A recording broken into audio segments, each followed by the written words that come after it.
Vamos aos fatos. Segundo o Procurador-Geral da União, Marcelo Eugênio, o governo vai atuar para pedir a exclusão de publicações que considerar desinformativas nas redes. A grande questão é: quais fundamentos serão usados para definir o que é ou não é desinformação? As ações contra o compartilhamento de fake news serão agora propostas pela mais nova Procuradoria, sobre a qual já tratamos neste programa, a Procuradoria Nacional de Defesa da Democracia, ligada à Advocacia Geral da União. A Advocacia Geral da União, que teve a pachorra de, nos atos de 8 de janeiro, quero lembrar, fazer uma petição para pedir prisão em flagrante. Bom, se ele não sabe nem o que é um recurso processual adequado, nem uma medida jurídica cabível, quem me garante que ele vai saber o que é informação ou desinformação? Mas, de acordo com o procurador, ainda não se sabe qual será o conceito de desinformação. Mas não se trata de censura. Abro aspas. O raio de ação, bem um raio, né? É o raio, eu acho que é o raio da ação. Mas ele fala, o raio de ação da Procuradoria é garantir a liberdade de expressão. Quando se tem fluidez na desinformação, existe uma limitação, mas o nosso foco é a integridade da ação pública, risco da ação pública, do acesso aos serviços públicos, da deslegitimização dos poderes. Extremismo não tem lado, nem esquerda, nem direita. Fecho aspas. Bom, meus queridos, eu quero já colocar aqui nesta pauta, porque a conversa vai ficar muito mais caliente. Prestem atenção no que eu falei dessa nota. Informações que sejam danosas também aos poderes da República, tá? Que deslegitimem a atuação dos poderes da República, das instituições republicanas. E o que aconteceu ontem? Ontem, em nota divulgada nas redes sociais, o ex-presidente Michel Temer rebateu a declaração de Lula, que o acusou de golpe durante um discurso na prefeitura de Montevidéu em sua viagem ao Uruguai. Na nota, Temer disse que o petista insiste em se manter no palanque e tenta, abro aspas, reescrever a história por meio de narrativas ideológicas, fecho aspas. Lula se refere a Temer como golpista ao tratar do impeachment de Dilma em 2016. Temer ainda acrescentou que, abro aspas, ao contrário do que disse, o país não foi vítima de golpe algum. Foi, na verdade, aplicada a pena prevista para quem infringe a Constituição e mais, recomendo ao presidente Lula que governe olhando para frente, defendendo a verdade, praticando a harmonia e pregando a paz. Fecho aspas.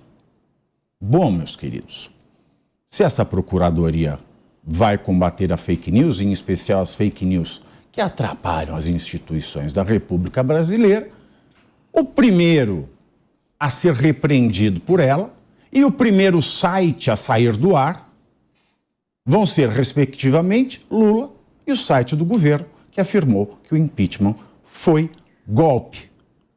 Meus queridos, vamos conversar sobre isso. Fernando Holliday, você que estava entranhado nas manifestações por impeachment, né? Que foi quando eu conheci você, aliás. Verdade. Né? Como é que você explica esta reação casada com as ações de Lula e do governo federal? Olha, Pavinato, eu acho realmente preocupante que o que esteja em discussão no Brasil hoje é justamente quem tem o poder de dizer o que é verdade ou não. Em algum momento da nossa história recente, decidiu-se no Brasil que as autoridades públicas têm esse direito de afirmar de forma enfática o que é verdade ou o que não é verdade. O problema é que quando nós chegamos em assuntos controversos, como, por exemplo, o impeachment da presidente Dilma Rousseff, e veja, só é um assunto controverso por conta do governo federal que temos hoje, que até então não era um assunto, na verdade, bem pacífico, nós ficamos nessa grande divisão. Você tem aí um governo federal instituindo diversos organismos de combate à desinformação, de combate à fake news, quando o próprio governo é responsável por espalhar diversas fake news. Veja, a gravidade de se ter o site do governo federal dizendo que um processo que foi presidido pelo então presidente do STF, que passou pelas duas casas legislativas do nosso país, que foi legitimado pelo Poder Judiciário, dizer que, mesmo com todo esse processo, o impeachment foi golpe, é uma desinformação absurda. E, evidentemente, nós não vamos ver o próprio governo federal combatendo o chefe do Poder Executivo, ou combatendo a desinformação que ele está ajudando a espalhar. E mais, o próprio vice-presidente da República, senhor Geraldo Alckmin, foi um dos maiores apoiadores do impeachment ali na sua reta final. E até hoje, pelo menos eu posso ter me enganado, me corrijam, por favor, mas até hoje eu não vi o Alckmin ainda afirmar que, de fato, o impeachment de Dilma Rousseff foi golpe. Mas ele está lá. Um dos ministros do STF, que inclusive é responsável por dirigir o inquérito das fake news, foi nomeado, aliás, foi indicado pelo presidente da República, que assumiu quando Dilma foi impeachada. Logo, a nomeação desse ministro do STF também é ilegítima, de certa forma foi uma indicação golpista, ela é inválida, o PT, o governo federal, em algum momento vai questioná-la? Acredito que não. Então, veja, é muito perigoso o momento que nós estamos vivendo, onde o Poder Judiciário vai avançando cada vez mais no acúmulo de poder e, infelizmente, no combate à liberdade de expressão, e o governo federal arroga para si uma espécie de propriedade da verdade. Isso é muito perigoso, nós já passamos por isso em outros momentos da nossa história e não acabou bem. Agora, Urian, que tem um livro maravilhoso sobre negacionismo e populismo, quando a gente fala de desinformação, vamos imaginar, por exemplo, que a política oficial do governo é em um sentido e os analistas, os técnicos, os cientistas, os experts caminham em sentido de outro. Uma medida como essa, ela é gasolina no fogo do negacionismo, do populismo e de todas as formas mais daninhas ao bom conhecimento e mesmo ao debate, ao contraditório na sociedade, você não acha? Acho sim. Uma das maneiras em que o negacionismo se apresenta, vamos começar por definindo isso. Negacionismo é você selecionar certos fatos, ao mesmo tempo que você ignora outros fatos igualmente importantes, ou seja, que têm a mesma relevância, só para defender sua própria ideologia ou visão de mundo. É exatamente isso que está acontecendo agora. Uma das formas mais comuns que o negacionismo se apresenta é o negacionismo histórico, que é você negar a história ou, de repente, tentar contar a história de uma maneira que acabe te beneficiando. E é algo que acontece dos dois lados, tanto agora com o PT inventando essa história de golpe, né, de novo, que era algo que já falavam lá atrás, gritavam, não vai ter golpe, acabou que o impeachment deu certo. Eu fui uma das pessoas que estavam lá nas ruas pedindo para esse impeachment acontecer também. Do mesmo jeito que acontece do outro lado também, que é, de repente, você tentar, como acontecia no governo anterior, atenuar o que aconteceu durante um regime militar, que muitos vão chamar de golpe ou não, mas é você tentar contar a história da sua maneira. Agora, eu nunca vi um golpe, supondo que seja, durar tão pouco tempo. Porque assim, foi um golpe. Teve eleições livres depois de 2 anos? Que golpe que foi esse? E ainda que contou com a conivência dos outros poderes, porque não foi assim alguém que entrou num prédio com arma e não faz o menor sentido isso. É um golpe que trouxe de volta a democracia, a decisão. Pois é, né? E se foi golpe, o que aconteceu durante o golpe é nulo, e aí você coloca em xeque a legitimidade do Alexandre, que é um ministro legítimo, que foi nomeado por um presidente legítimo, que foi o Michel Temer.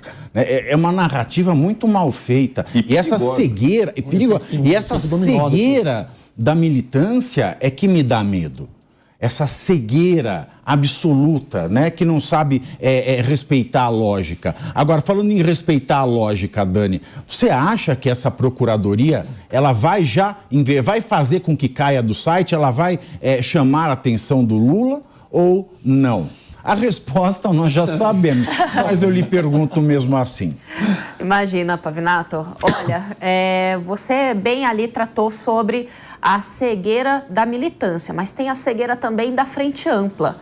Porque todas essas decisões que estão sendo tomadas, essas instituições que estão sendo criadas dentro do governo federal para, teoricamente, acabar com as fake news, elas são muito perigosas. Primeiro porque nós não temos uma definição clara do que é fake news e do que eles estão considerando como fake news. A partir daí, como você bem perguntou, essas instituições, elas também vão, de alguma forma, colocar um fim nas próprias fake news, né, ou nas inverdades ou desinformação que o próprio governo federal está colocando aqui em nosso país?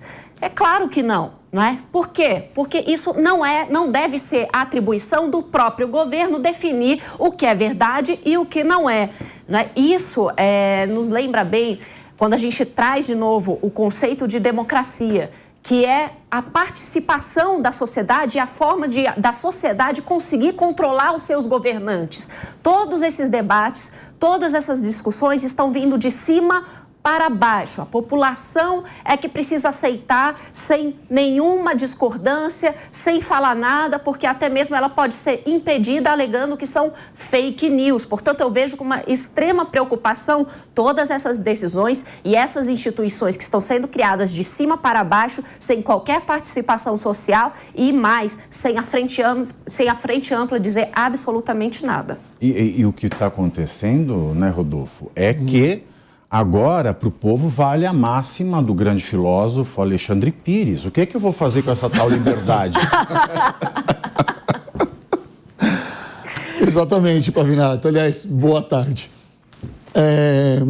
Bom, mais uma vez a gente vê o governo, né, o executivo com seus ministros e o procurador-geral da República, o senhor Marcelo Eugênio, eles não conversam, né? Já é nítido isso. Ao longo dessa semana, nós noticiamos, por exemplo, a Marina Silva, que não conversou com o Lula, e o Lula estava lá falando sobre o gás. Enfim, mais uma vez, porque ele dá uma declaração aqui, segundo o procurador-geral da União, Marcelo Eugênio, fala que o governo vai atuar para pedir exclusão de publicações que considerar desinformativas nas redes. E fica a pergunta aí, ele vai atuar como? Ele vai entrar com processo? Como que vai ser? Ele vai na plataforma, vai mandar ofício? Vai ter um robozinho igual no YouTube, por exemplo, para ficar pegando as palavras-chave e não deixar aquele conteúdo prosseguir? Como que vai ser? Como vai ser o modus operandi disso aqui?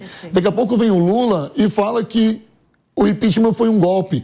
Então, eles não conversaram, porque o Lula praticamente está cometendo uma fake news diante de todos os fatos. Mais uma vez eu vejo assim, o governo não conversando entre eles. Um fala uma coisa, o outro fala uma coisa, tá uma bagunça. Desde que se instalou esse novo governo no dia 1º de janeiro, a gente só noticia isso. Só a bagunça e um não acordo com eles mesmos. E essa fake news que acabou sendo lançada, né, vai ser considerado um ataque à democracia ou não?